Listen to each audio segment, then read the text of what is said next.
Eu sempre gostei muito de leitura. Eu já li milhões de livros, muitos livros. E também gosto muito de ler a Bíblia. E eu gosto muito de ouvir as pessoas que lêem a Bíblia falar as histórias da Bíblia. E eu fico observando. E às vezes eu falo assim, isso que essa pessoa está falando fez sentido para mim. Às vezes eu falo assim, isso aí não está fazendo sentido. Isso é uma observadora de leitura. Vou te contar uma história hoje, só que vai ser uma história bem rapidinha, só para a gente fazer um resumo junto. Você já ouviu falar que Deus usa as pessoas mais improváveis?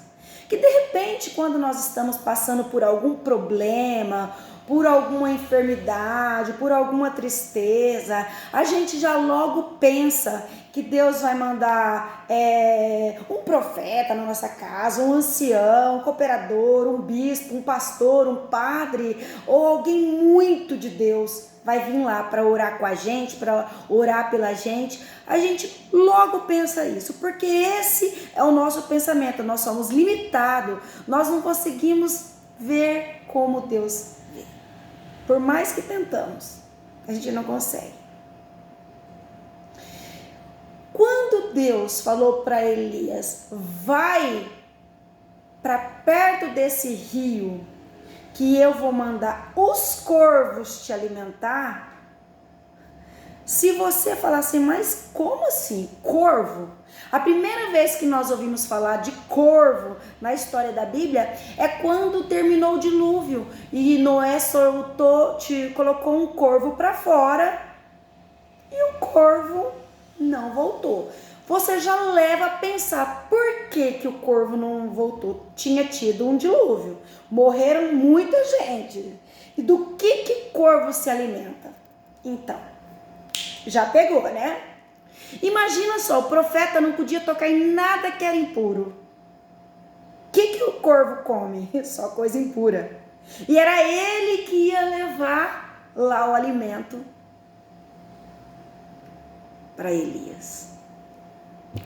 Elias, ou ele confiava totalmente na providência de Deus, ou ele não ia se alimentar, porque ele mesmo tinha feito uma oração, porque Deus mandou e falado que por 3 anos e 6 meses não iria chover, e ele foi alimentado por esse corvo. Ele trazia carne e pão para ele todos os dias.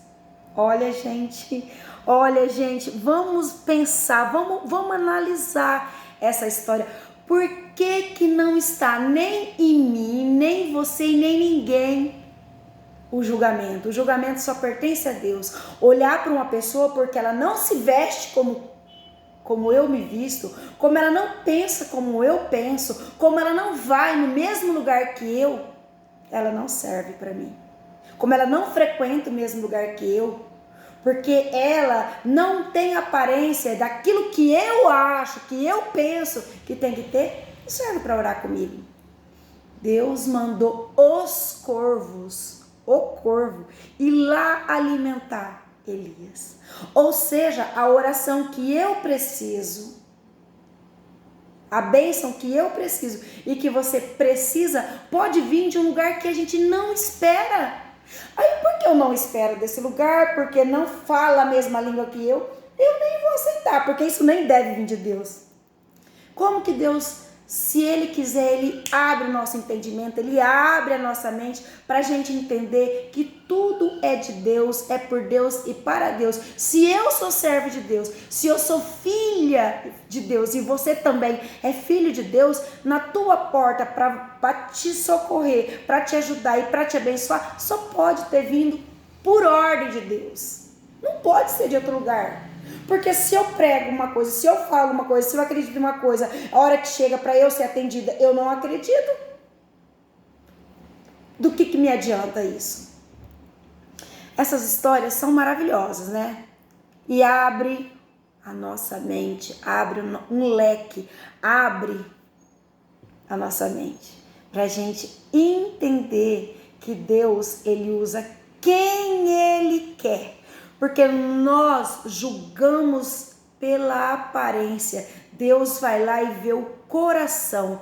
Quando Samuel chegou para ordenar um dos filhos dele, de Jessé, a rei, ele olhou para a aparência. E sabe o que Deus falou? Samuel, eu não sou como o homem que vê a aparência, eu vejo o que tem no coração. E é Davi. Quem dera que nós tivéssemos uma mente de Cristo. E eu e você, sabe como ter uma mente de Cristo? Sabe como que eu te respondo? Se alguém te esbofetear o rosto, você sabe o que você tem que fazer. O que Cristo fez. É o que nós temos que fazer. Então nós temos a mente de Cristo. Nós sabemos o que Cristo pensa. O verdadeiro homem e o verdadeiro Deus. Se você gostou desse vídeo, curta, comenta, compartilha. Só assim pode chegar a outras pessoas. Eu fico por aqui. Um beijo e fique com Deus.